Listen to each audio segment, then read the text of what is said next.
They say Deadwater Ridge is quiet, too quiet. Fog rolls over the black marsh water like it's searching for something, and the tree line fades into nothing. Most hikers avoid it. One man didn't. Ryan Hale, 29, went out for a solo weekend trip. He never came back. His campsite was the first sign something wasn't right.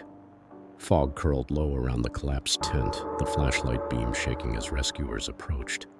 The fabric wasn't torn open from the outside. It was shredded outward like Ryan had clawed his way out. The grass around it was pressed into a perfect circle, smooth and unnatural, as if something heavy had rested there. A dragging trail led away from the camp low, uneven, like whatever made it wasn't walking, just sliding. The rescuers followed it straight into the marsh. The fog thickened instantly. Wet reeds pressed inward. The air felt like it was holding its breath. Then they saw him. Ryan stood at the bog's edge, half swallowed by fog soaked. Motionless, water dripping from his sleeves in slow, steady taps. His head hung forward, hair plastered over his face. He didn't react when they called his name. A rescuer reached for his shoulder. Before they touched him, fog burst upward around Ryan's boots, spiraling like something enormous had pushed up from below, blasting droplets and loose reeds into the air. The team flinched back, but they didn't retreat. They grabbed Ryan and formed a chain, leaning back with full force. Fog coiled around their legs like something gripping them.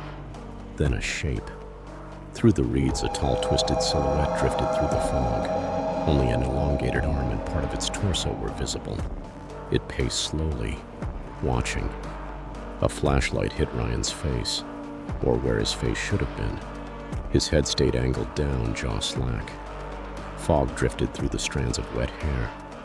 And then, almost too faint to notice, thin, pale streams of fog slid outward from the hidden mouth area, like something inside him was breathing out. The rescuers panicked. Mud tightened around Ryan's ankles, pulling inward, not downward. The ground flexed like it had fingers.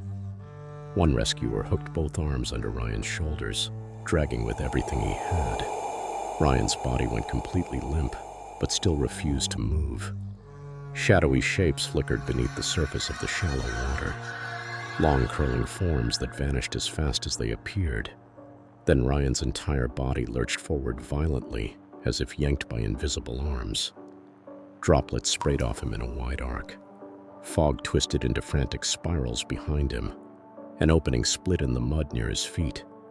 Dark, irregular, edges tightening like a breathing wound, then sealing itself again as fog poured over it. They pulled harder. Finally, Ryan slid backward across the soaked ground, head hanging so only drenched hair covered his face. They dragged him onto firmer soil, laying him down. Fog drifted low over his body. He didn't move, didn't speak, never opened his eyes. A rescuer called for backup, voice shaking. Behind him, the fog formed a solid wall.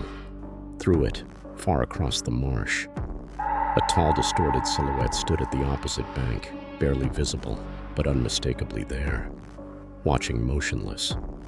The marsh fell completely silent. Then slowly, it went still.